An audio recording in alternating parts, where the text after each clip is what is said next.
What's up, guys? In today's video we're going to be talking about the GR86. This is also applicable for the Subaru BRZ. Now obviously if you saw the title of the video, you probably clicked because you want information about the title.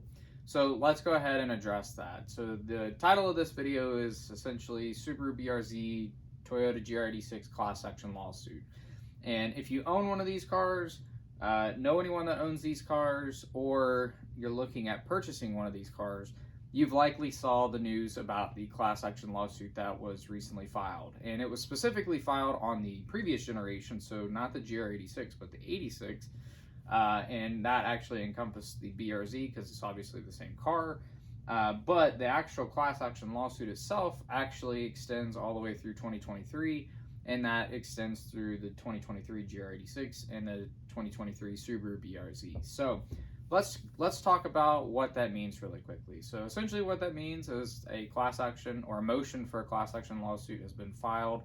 It's really going to benefit the main person who submitted the class action lawsuit initially, and then if it makes its way through the courts and it escalates, it could turn into a class action lawsuit that then turns into a class action settlement.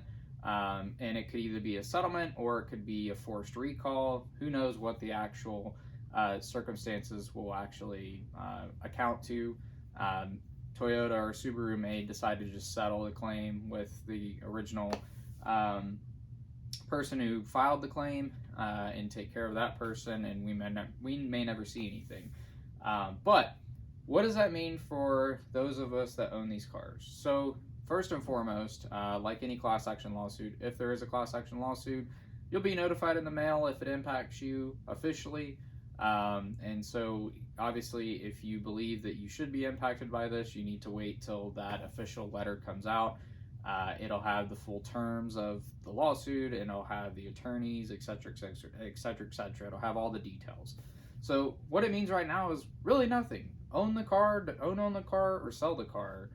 It's really up to you, and it's truthfully no different than all the other stuff that's out on the internet about these cars right now too. So let's talk about that. So first and foremost, if you Google these cars, you're going to get hit with a plethora of information, both good and bad. And frankly, that's a win. As a consumer, that's an honest win. The more people that own a product, the more people that use a product, test a product, put it to its limits, is better for all parties involved. It's better for the consumer because you get a really good idea of the quality of the product, the problems that occur, you know some of the common failure points, if you will. And the good thing is that allows you to make an educated decision on whether or not you want to buy said product. And frankly, for the company, it gives them R&D. I mean, it really does. It gives them research and development firsthand from the consumer's point of view, so that they can continue to make better products as the time goes on. At least one would hope. Now, in the terms of these cars, nothing's new. The BRZ has actually had issues pretty much since the day it came out. And that's true of the FRS/86, which is now the GR86. Toyota likes to change the name of it, whereas Subaru has kept the name BRZ since 2012. So if we go back to 2012 when the car was originally released, or this platform was originally released, I should say, those cars had issues too. There was the valve spring recall on those cars, and that subsequently resulted in one or two things. You either had the person that took their car into the dealership for the recall, they got the correct valve springs, the job was done correctly, the technician applied the correct amount of RTV sealant, and it was installed correctly, and all is well. And those cars lasted a really long time. Some are still on the road. Some of those owners have reported going over north of 200,000 miles at this point with no issues. Now, on the flip side of that, like anything, some people had the recall done and the motors exploded. And the motors exploded for a variety of different reasons. The car wasn't put back together correctly. There was excess of RTV, so on and so forth. So the RTV issue has existed pretty much since that recall came out many years ago on the first iteration of this car. But you fast forward to today, the 2022, 2023, and I'm assuming now even the 2024s, you have people that are concerned about RTV. And all it is room temperature vulcanization. It is a sealant that is used on most of the engine, actually, where a lot of components bolt together. There's not actually a gasket anymore, it's RTV.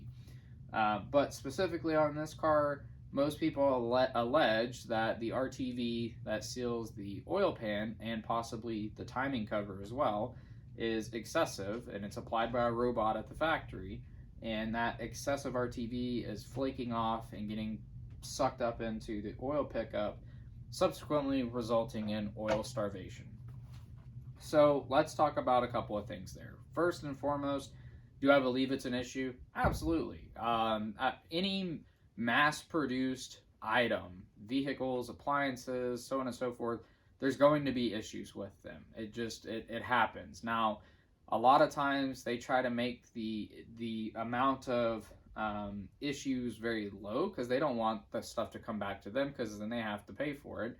But I do believe, every however many thousands of these that get produced, there's probably one or two duds in the mix. It's just part of, again, having a mass-produced product. So, do I believe RTV to be an issue? Yes. Do I also believe it's blown out of proportion? 100%. I follow the forums. I'm on the Facebook groups. I see what people comment, and it's pretty well mixed. You have the person that's like eager, they just either bought the car or they're looking at buying the car, they make a post and they say, I'm concerned about blank. And you get the people that are like, don't worry about it, there's no issues, haven't had any issues, maintain your car, drive your car, have fun. You have the track enthusiasts that are like, avoid, 200 tread wear tires and high lateral G's on, right-hand turns, etc., etc., and you'll be fine. Then you have the people that are probably internet trolls more than anything, that are like, oh, the car's going to blow up, you shouldn't buy it, you shouldn't touch it, if you look at it, it's going to blow up. And so I think the truth always lies somewhere in the middle of that. And for me, do I think that there's a problem with these cars? Sure. Could a problem arise? Sure. Again, it's a mass-produced item. The best thing you could do is do your research first and foremost, make an educated decision on whether or not you want to take the risk with, weighing out what the possible issues could be. And the other piece of it is understand what are you willing to take on. And so one good thing about a car like this is it has a lot of enthusiasts that follow. And that's part of where this has arisen as well. There's so much attention to these cars from an enthusiast standpoint. We're purposely finding all the nitty-gritty, all the things that are wrong with this car, so that's more likely to come out. So that's really the short of it. There's a class action lawsuit out there. It's being filed right now. It's in the early stages of it. A lot of news media, automotive media outlets have picked this up, and they've shared the news about it. Really isn't anything for us owners to do right at this point. Obviously, if I get a letter in the mail, I'll share that with you guys and let you know what the details are if and when that time comes. What it means for me in terms of ownership. So for me, I plan to keep this car. I enjoy it. It's fun to drive. It's what I wanted. I love the first generation BRZ. The BRZ Limited with the STI kit was just amazing looking. I got really close to buying one, but it wasn't a good time for me to buy. And then the GR86 came out, and they fixed just about everything I did not like about the first generation, including the torque dip, the aesthetics, things like that, even though I already liked the other car. But they just toned it up quite a bit. They made it look a little bit more premium, especially with the headlights, things like that. So I subsequently, as you can tell, purchased the GR86, and I've been quite happy with it. Again, the cool thing with this car, tons of aftermarket support. There's tons of enthusiast support as well. Just about everything on this car can be modified at this point. There's a plethora of parts availability. There's a plethora of aftermarket availability as well. And that's something that, if you're looking at purchasing a car like this, that's something you genuinely should look for as well. You should look for a car that has that kind of support, because that makes it so much easier to own it. If there's something that goes wrong, someone's likely encountered it, and they've also probably likely found a solution. If there's problems with the car from the factory, aftermarket has likely done something that has made it better. Again, that's the one cool thing about having an enthusiast vehicle. So, with that being said, the things that I plan to do to protect myself with the car, knowing that there are some risks. And I think this is one of the points that I really want to highlight in this video is if you already own the vehicle or you're considering buying it, what are some things you should do? Well, like anything, I firmly believe you should protect yourself. You should have some insurance. That way, if something does go wrong, that it will be covered. So that's what I've done. The insurance, and I say insurance loosely, it's not just like automotive insurance. This is more insurance of like doing preventative things to prevent stuff from happening. So first things that I've started doing is really highly maintaining the vehicle. And I already do this. I make sure I change the fluids. I use high quality fluids. I specifically, if you're interested, I still run 020 as the factory recommends because this is still under factory warranty. And it calls for 020, so I just use the recommended weight. I don't play with that at all. But I do use Motul. And if you look up Subarus, which again, this is a Subaru engine, it will, most of the forums, I should say, recommend Motul. It seems to work the best for these Subaru engines. The additives and things that they put in that oil seems to work the best for this Boxer engine. So that's what I've chosen to do. I personally purchased mine through Import Image Racing. That's based in Fort Myers, Florida. They always hook it up. Dane, who's on the forums and he's on the Facebook pages, if you call them, they always give you some good deals. They usually beat everybody in terms of pricing, and pricing's really not much more than going to your local parts store and buying the oil from them anyways. And the good thing about buying it from a place like that is it's a reputable place. You're getting legit Motul oil, and you're also getting an OEM filter, which is the also important thing, because I found that not all OEM filters are created equal, and particularly if you order them on eBay, they can potentially be counterfeit. Now, that's the stuff that I'm doing on a preventative side for like an insurance piece. The other thing I did was I purposely bought one of these with one of those lifetime warranties. So this is a little bit different than an extended warranty. I don't usually recommend extended warranties. They don't usually work for the consumer. They'll usually nickel and dime you on like replace this but not that, even though they're connected together.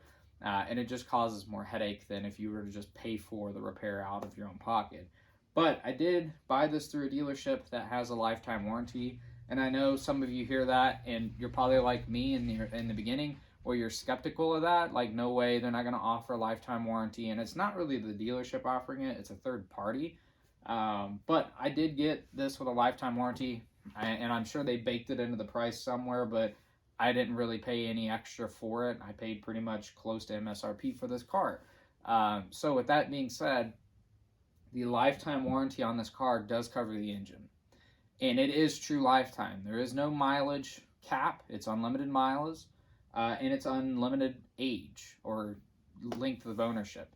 As long as I'm the original owner and I maintain this by the book. And so what I've done is I've got a 3-ring binder.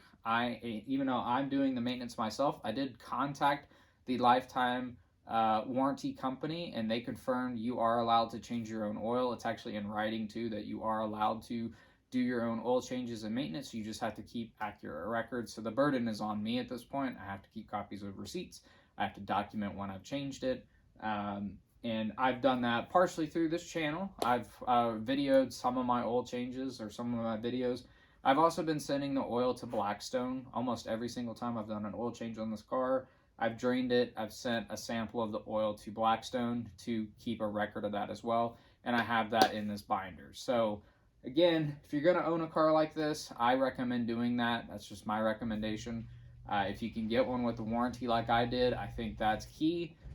Is it a little bit annoying having to do the paperwork and stuff to keep that warranty? Yes, but doing that could potentially save me thousands of dollars if this engine decides to grenade itself. I think it's a good trade-off. So that's my thoughts. Hopefully this video is not too long. I just wanted to give you my perspective as an owner of one of these cars in terms of what the class action lawsuit really means, what it means for me personally in terms of owning this vehicle, and then the things that I've done to pretty much protect myself. I'm not saying that this is ironclad or foolproof. Clearly, I could get in this tomorrow and it could just blow up. Nothing is guaranteed, but those are the things that I'm doing just to prevent that from happening, and hopefully it works out. I want to keep this car for a really long time. I could actually personally see this being like a forever car. It's just got a lot of sentimental meaning to it at this point, not the car itself, but what it's been able to do for me. And so for me, I really hope I can keep this for a really long time. That at least that's the goal when I purchased it. So with that being said, hopefully you guys found value in this video. If you are on the fence about this car and you're thinking about buying it, throw a comment down below. If there's anything I can answer, I'm happy to do it. If you're also a current owner of this car, I'd love to know your thoughts. If you're rattled by this class action lawsuit, or you have thoughts about it, or if I missed something, throw it in the comments below. I'd really like to get your take on it as well. And last but not least, for the aftermarket world for this car, I personally want to thank you all for supporting this car and building parts for it. The oil starvation issue, that is real. Granted, it only really shows up on track, is being heavily researched by 900 BRZ and also Verus Engineering. I'm still waiting for that oil pan Verus. If you guys will drop that, I'd really appreciate it, because that is one upgrade I would do to the engine just for insurance. Is they're creating a different style oil pan so that it has baffles and things in it to prevent that oil starvation issue from happening. So with that being said, hopefully I didn't rant too much. Hopefully you got value out of this video. If again, if you have any comments that you want to throw down below, please do that. And as always, please like and subscribe, and we'll see you guys in that next video. And I think it goes without saying, enjoy the car, man. Have fun, drive it. That's what I'm going to do.